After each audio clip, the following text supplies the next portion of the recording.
So we're here today with a good friend, Jim McDade. Jim is being inducted this year into the Arizona Drag Racing Hall of Fame. We'll be doing that for Jim, it'll be in November in Phoenix at the go-kart track up on Pinnacle Peak Road, but it's where we have during the Arizona Drag Racers Reunion Phoenix version that Bill Gusick puts on. So, we're excited about that for you. And part of that and part of who you are, you're also a legend. So you're being interviewed today as Arizona Drag Racing legend. And by the time we're done with this, I think you'll see why you can feel good about being called a legend. Okay. Very good. So first of all, congratulations on the Hall of Fame appointment. Thank you. I'm humbled. What when you found out, what was that like? It was great. I loved drag racing when I did it for lots of years. It was my life for a long time. I put a lot into it, and I made a lot of friends. Mm-hmm. And it was great to know that I did enough to be honored this way. It felt good. It felt really good. So I'm humbled. I've known you for a lot of years, but I know you, but I don't know. We're gonna do the 60 minutes investigation on you right now. Okay. So this will be a lot of fun because I know who you are and I know the quality person that you've been. So, where are you from? Where are you born? Born in Chicago, moved to Arizona in '57, in Okay. Apache Junction, Arizona. AJ. Grew up there. So you moved your parents moved you out here? Yeah, my mom had real bad arthritis, so we moved out here for her arthritis. The doctor said, get where it's warm. Yep, and my dad had a little drinking problem, and that just got worse. He died when I was 16. In my youth, there was two ways to be popular with the girls. Either I had a nice car, or you were one of the jocks. I wasn't big enough to be one of the jocks, so I got into the cars, and it was natural to me. I really liked it, and I had my first car was a '51 Henry J. So you got into the cars, but let's back up to the point where you moved out. You're in Arizona. Where did you go to high school? Apache Junction High School. And what year did you graduate from high school? '65. All 18 of us. All 18 of you. And was there a car club in high school at all? Well, not a car club, but there were like two different classes. There was the social guys that drove mommy's cars, and us greasers, they called us, because we had grease underneath our fingernails, that owned our own cars and worked on them all the time. So when did you decide you're going cars were going to be your life? When a girl asked me if she could ride in it, and then I figured, okay, cars are cool. And then I blew up the 4-cylinder in it. This is the Henry J. The Henry J. And I knew where there was a wrecked Kaiser with a big old flathead 6 in it, and I got the motor for $10, and I put it in my Henry J. And a buddy of mine wanted to take me out to the new drag strip out on the west side of the world, and it turned into be Mel Larson's, to watch the Arfon's Green Monster. That was my first drag strip experience. I think it was early '63, and saw all these guys drag racing and stuff, and oh my God, I got to get into this. But I couldn't get the Henry J past Tech. In fall, that's when they opened up Beeline. And that was a lot closer to Apache Junction than, Mel Larson's was. Then I had a '56 Chevy I put a 325-inch Dodge Super Red Ram Hemi in it. Mistake, because it put me in a hot rod class, and I had to run against 56, 55, 7 Chevys with 327s in them. So you know how that went, not very well.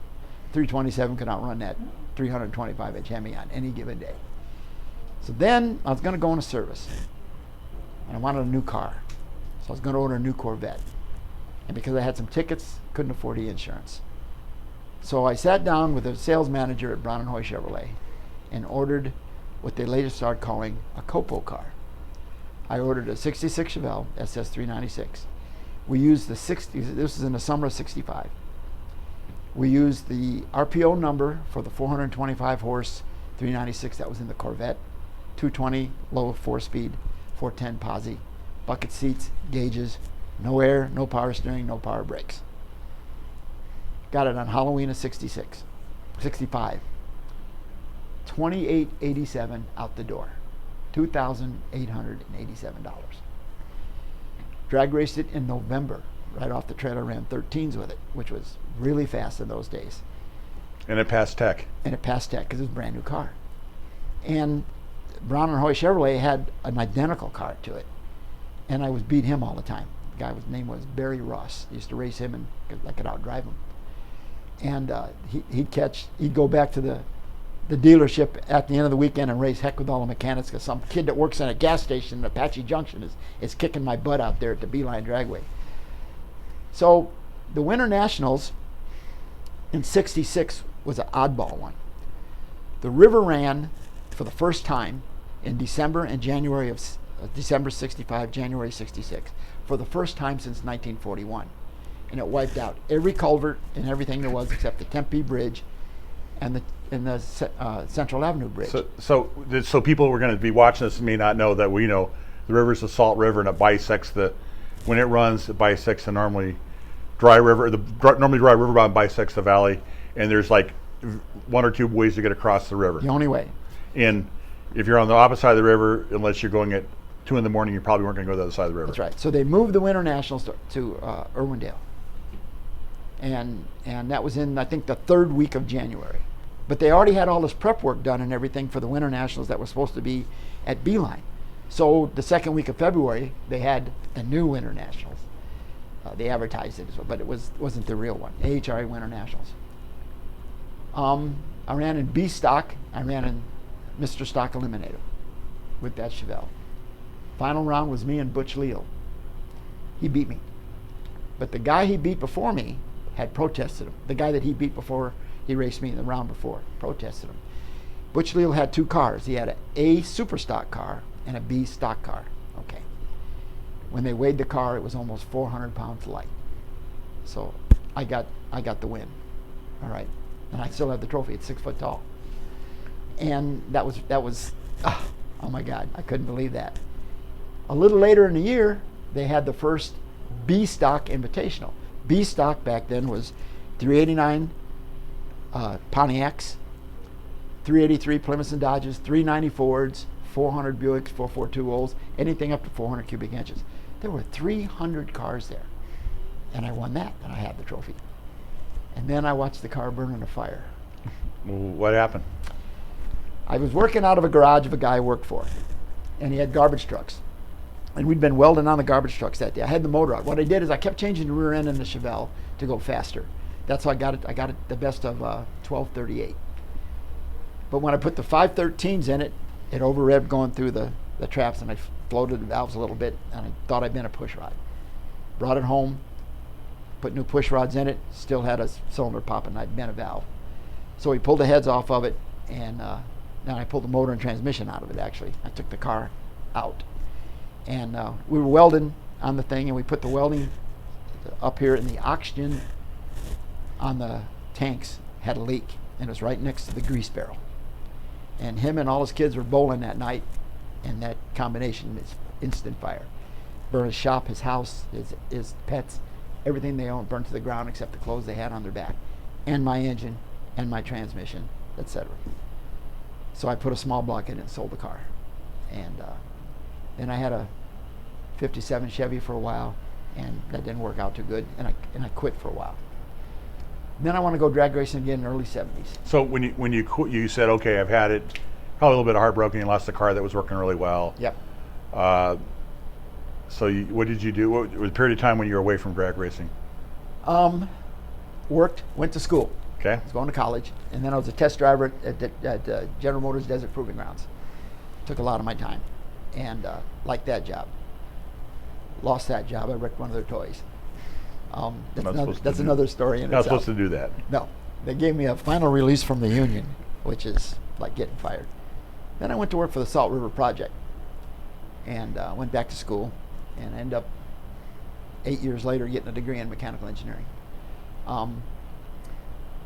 But I got the drag racing bug really bad again, and I started going around seeing if I could get a sponsor. Who are you? What are you going to do for me? You know, I was nobody. So somebody says, you know, the way to get a record is to find a soft record, build a car with minimum money, and you'll have a national record. So I went through all the rule books. I wanted to do a Chevrolet, and found out that there was a Q optional automatic class for a 194-inch 6-cylinder Power Glide. Q. Yeah, like in Queen. Nova, Q. 62 Nova. Found a car for $50. Had a 4-cylinder in it. Sold a 4-cylinder for $50. So I had the car for nothing. Built a 194-inch. And at that time, the Mexican restaurant I was going to in Apache Junction, her nephew and brother were opening up a speed shop in South Phoenix called J&J Speed Unlimited. Jim McCormick. Jim McCormick and John, what's their last name? Anyway, yeah, that was his father-in-law, actually.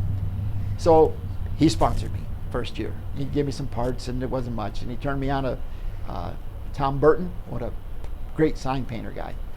And he dialed up the car. I took the car, it was light blue. I took the car over to him, and he says, yeah, we're going to do Hughes converters here in purple, and we're going to do McDade Performance Engineering in black and white. I'm going, oh my God, I'm going to spend all this money for this lettering, and it's going to be in black and white. But when that car was at the finish line, you could read it. He was that good. All right, I got another story about him later on. Anyway, so I set a national record here in Tucson at the old drag strip, 1710. Okay, I had a 454 3/4-ton pickup truck. I pulled it with that ran 1690s, and I had a national record at 1710. So then I wanted to go faster, so I built an N optional automatic car with a 230 cubic inch, and set a national record with that. There's a story with that. There was a gal here in Tucson named Carol Karshner. She was the head tech person at the Tucson Dragway. The record I set was Vance Brady. He was the head of NHRA Tech, ball-headed guy. His son's record. I blew it away. And they disqualified me for the steering wheel was too small. It was an OEM steering wheel. It was a Nova steering wheel. She went to bat for me and got me my record. So, and Carol was quite the lady. She her and her husband, a company Dave. called the Speed Hut, Dave. Yep. Speed Hut. Then she also managed the Super Shop store in Tucson for a while. Yep. And so she's a diehard drag racer. And she's been my friend all these years. And then they were selling T-shirts at Good Guys and stuff like that, and I ran to her again. Anyway, Dave just passed away last summer, I think. And so I got, anyway, so then I want to go real fast. But I only could do with the six, well, with that Nova, I went to a red car, and Joe Rundle, from Rundle Speed Goodies, he wanted to sponsor the car because he was taking on some 6-cylinder lines, and he wanted a 6-cylinder car with somebody that could work with him. And that was me. And I worked with Bill Hughes. Bill Hughes used to give me, Hughes Converters, boxes of converters. Here, Jim, try this one. And I'd run a time trial. We could take that transmission in, and I'll change converters in 20 minutes. I'd run another time trial. I'd run another time trial. And I'd go back and tell them, this one ain't worth a darn. This one's really good. You know, worked with Bill really good. Worked with Rundle really good. And so I'm looking at the record on the stock optional car that I had, that it really blew that record away.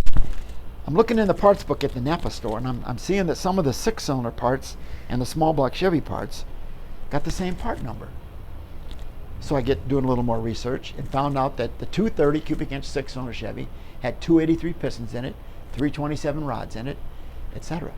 So I used the 375 horse 327 dimple rods. I used the fuel injected pistons out of a 283 fuel injection motor, etc., etc. I used big block rocker arms because they were 1.75 ratio instead of 1.5. Did a little, it was legal cheating, let's say, because the rule said you have to run OEM parts to run in this thing. And in the book it said, in other words, Chevrolet pistons in a Chevrolet block, Ford rods in a Ford block. So I blow this record away, and they protest me. So they P&G me. That's how they measure the cubic inches, and I'm legal. So the guy's really mad that I did this, so he wants me to pull the head. I pull the head. You can see the pop-up pistons. They go nuts. I said, no, they're Chevrolet pistons. No, they're not. So I had to pull the pan. Another $100 they pay you. Pull the pan, pull it out. It's got Chevrolet part number in it. So I got the record. Then I went with the hotter motor, etc. Set that record. Then I want to go really fast, and Rundle talked me into going with a Camaro, and I went with a big block Camaro. About what year was this? 75. 1975. 76. And that car it got me a lot of notoriety, but it wasn't that winning a car. That 6-cylinder Nova did a lot better than that. They were calling me Grenade McDade there for a while, because we were trying to get them big blocks to run $8,000 with steel rods, and it wasn't going to happen. So Back when you ran the 6-cylinders and you ran an American Hot Rod Association, we had other people that had the Sleeping Beauty car, and we had several other, Dennis Casera, that we had a lot of 6-cylinder cars. That Dave Workman, who we just lost last week, another legend racer. I wish we could have interviewed him, but these people were all doing very well with the 6-cylinder and cleaning up very well. The great thing about AHRA is I remember they had a class for everybody. They did. And everybody could be competitive in the class. They did. But that wasn't good enough for you. You want to go quicker. I did. I want to go quicker. But before that, when I built the Hot Rod Nova, I joined a group called the Arizona Street Association. Now, that was because hot rod cars, they ran a hot rod class, and modified production cars, they ran in Street Eliminator. And it was a small class of guys, and they complained a lot and didn't get a lot done. And guys like me and Bud Pickens and Tom Shambaugh and Jim McCormick were all saying, well, we got to get everybody doing this, And no, we don't want to do everybody, So I got myself elected president of the Arizona Street Association. Careful what you wish for. Yeah, boy, talk about careful what I wish for. So then we changed the name to the Arizona Drag Racing Association. We trademarked the name. I wrote the bylaws. And we got everybody we could that drag raced into the Arizona Drag Racing Association. The reason we did this, I don't know if I should mention names, but the promoter at the Beeline Drag Strip was not the most honest promoter. He would promise us if we brought this many cars, he'd give us this much money. And a lot of times he didn't do it. And we complained. And he would just, and so I got ADRA bigger. Bill Gusick was my dragster. He had a dragster. He was my go-to guy with him. He got the dragster guys in. We got the bike guys in. We had everybody in. So he's making us mad one time, and I'm telling him, if you keep this up, he's at the top of the towers, screaming down at me down the stairs. I don't need you blankety blank door slammers. I can bring 4 funny cars in here and fill the stands. I said, okay, then we're going to boycott you. And we boycotted him. And he even went so far, he brought the 4 funny cars in. And he went so far as had guys calling up all the speed shops, pretending they were lawyers, and saying, we're going to sue your speed shop if you don't send your sponsored cars out to race. And all the speed shop owners knew this was BS, except Wilkie's. Wilkie's went. So they sent their 3 cars. So they had this big funny car race, 4 funny cars. They advertised all over. They run the 4 funny cars. 3 cars. It took an hour between rounds. Okay, and the people ain't liking it. The spectators, they're hollering and screaming and booing, and they start throwing beer bottles out on the track. That was the last time we had glass beer bottles at Beeline. And they had to give everybody the money back. Okay, so I had a little clout, but he was stubborn. But the drag racers, they wanted to go racing, and they pressured me to make some kind of deal with them. Okay, I wanted a contract. Make a deal. So we made a deal.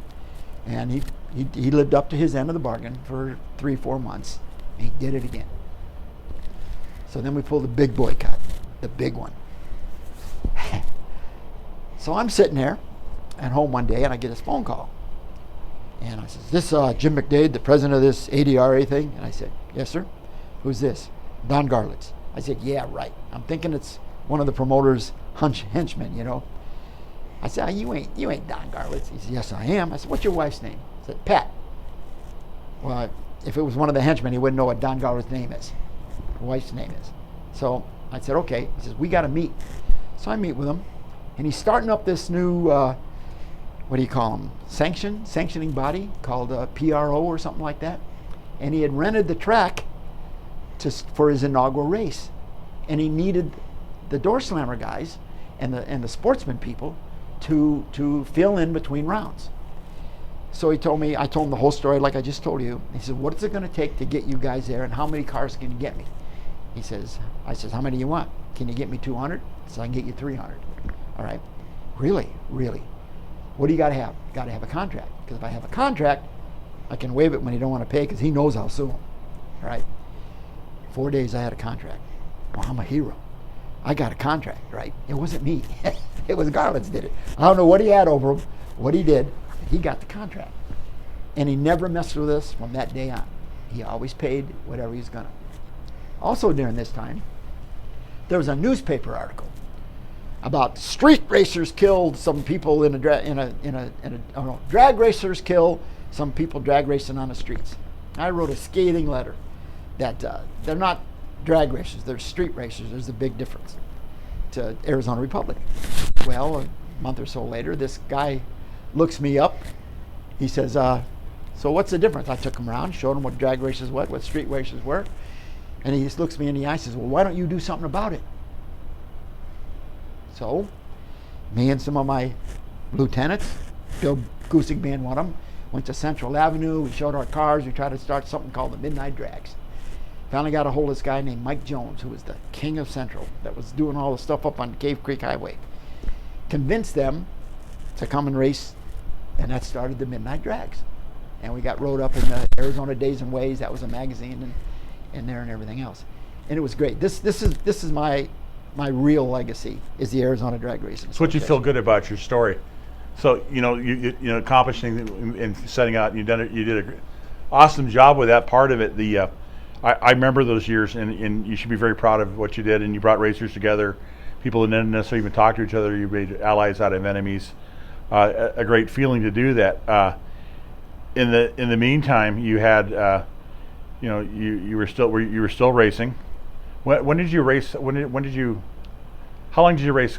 I raced from 63 to 80. When Beeline shut down, Tucson was shut down, and Mel Larson's had a dip in it, and I had a dragster at the time.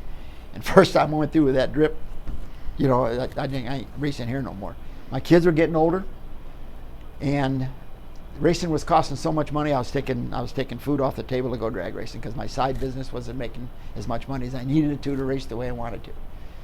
So I quit. My boys were at the age where they wanted to be Boy Scouts, and I got into Boy Scouts. Were you a Boy Scout when you were younger? Yes, I was. So yeah. What rank did you get? Life. Got the life. I was 2 merit badges away from Eagle, citizenship in the world, citizenship in the nation, and you had to go to Phoenix to get that. And girls came along and cars came along. No, and my dad passed away. Oh, I'm sorry. And I had to help my mom. I had to Right. I had one job. I had to get a second job Right. to help my mom out. I didn't have time for Boy Scouts, so I never got an Eagle. I always wanted to. But I got into Boy Scouts just because I told my kids I had a great time when I was one, and they wanted. So I got in. Me and 6 dads, 6 boys started a Boy Scout troop. It was 36 kids the next year, and it was 80 boys from then on. And I was a Scoutmaster 18 years. What was the troop number? 451. We had a camouflage bus. We had a camouflage equipped trailer. I could take 50 kids on a camp out with 2 vehicles. We won every award there was. We were the flagship of Mesa. I have 120 Eagle Scouts to my name, the most of any Scoutmaster in Arizona. What did you enjoy about you enjoyed you felt like you accomplished something and made life better for the racers. Now you're working altruistically for youth, not only your sons, but other kids. There are a lot of kids that are in Boy Scouts that didn't have a dad around, and they were Boy Scouts. And what did it feel like when you saw the connection for kids enjoying your passion? There was a lot of single moms in my troop, and they brought the boys into the troop because they needed a male figure in their life. The Boy Scouts of America is all about teaching boys leadership, responsibility, starting things and getting them finished. The camping and stuff is the carrot, okay? And as soon as I realized what Boy Scouts is really about, boy, I got into it big time, really big time. And I've got every kind of award you can imagine there too. Even the Silver Beaver Award. So you did that for 18 years. 18 years, and not after your sons had already gone through it, you continued to do it. Continue to do it because I felt the program was so good. It's like the ADRA. The ADRA still exists today. So you worked at Salt River Project, and at Salt River Project you also had other workers there. Like how did you know Tom Sands? I did. And another Boy Scout. Oh, I got a story for Tom Sands. Tom Sands, when he was going to college, Tom Sands grew up helping manage and run Beeline Dragway. He was. And we knocked heads, but I always knew it wasn't him making those decisions. I knew he was making decisions. So I didn't hate him, but we knocked heads. So he graduates from college, and he comes to work for the Salt River Project. I'm a supervisor of hydrology at the time. And he has to go at the working thing with the Salt River Project. You went and worked in all these different departments for a week to see what they all did before they made you a real engineer. So they bring him into my area. And they said, this is hydrology. You're going to spend a week here, and this is supervisor, Jim McDade. And I turned around, he turned white. He turned white. So he went down and had coffee. And I told him, Tom, I said, I know we knocked heads, but it's a new deal, okay? We can get along just fine. Just be a good engineer, that's all I ask. We've been friends ever since. And he was a great engineer. He was a really good engineer. Good Boy Scout leader. He's still good. Yep, I got him in it. Yeah. In fact, he was going to bring his boy into my troop, but he lived in Tempe, and he says, I'm going to try to see if I can get this troop up to par. And he did. He got involved with that, and he got it up to par. He worked up at Camp Geronimo, all kinds of stuff. Yes. So he had the passion, and he was involved with the racing side of it, the race management. And the ADRA, I never got paid. Right. I did that. We all of us. I mean, all of my, let's call them lieutenants, because I had motorcycle guys, dragster guys, different guys that we'd all work together to get things going. We had monthly meetings and all kinds of stuff at a pizza place, and that's how that went. So then I had the Camaro, and it kept breaking a lot. Set a record with it too. Here, 2B hot rod automatic, and then I wanted to go faster yet, so I wanted a dragster. So I talked to my sponsors, and they said, "Yeah, we'll do it." And Bill Hughes, this is a good story. Bill Hughes said, if you find a dragster you want to buy, and you don't have the Camaro sold yet, because I was going to sell the Camaro to buy the dragster, I'll loan you the money. So I find a dragster, and the guy's going to meet me in Denver. Okay. The next day, or 2 days. No, the next day. So I call Bill Hughes up in the morning, and he says, Jim, I'm in San Francisco, but I'm coming home. Meet me at the airport, and I'll write you a check. And I'll call the bank in case we're late. You can go to the bank and get the cash. So I meet him at the airport, and the only check he has is one of them original ones that don't have the name of your company on it.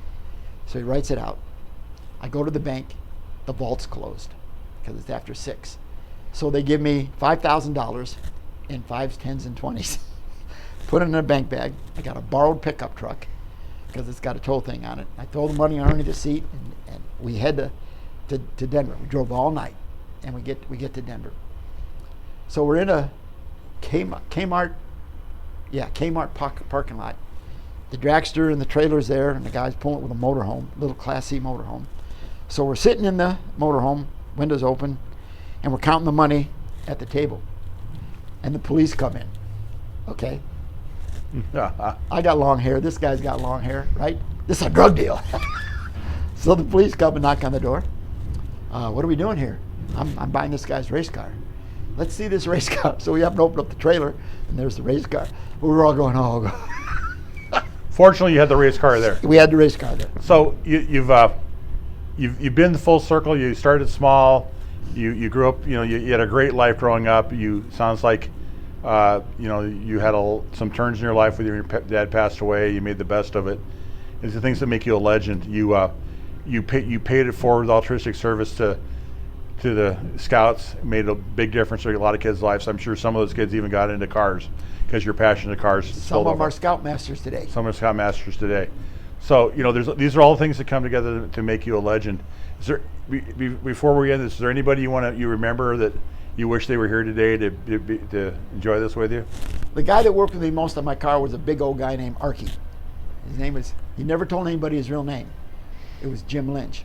Okay, because he didn't want to, obvious reasons, he didn't want to be associated with so the drag he went by Archie, yeah. Everybody knew him. And then Vasco had Big Ray, we all had these guys that... Your henchmen. Yeah, our henchmen, our guys that took care of everything we need to take, because we're building engines and we're going to drive the car. So Archie would be sitting here smiling today if he was watching this. He'll be here the 28th. Okay. He'll be here the 28th. Well, he'll get to see the video, and he was mentioned because he means a lot to you. A lot. I want to let you know that congratulations again on the Arizona Drag Racing Hall of Fame. Congratulations, and thank you for taking the time to do the Arizona Drag Racing Legends series with us. We really appreciate your time, and you have a great day. I will. Thank you.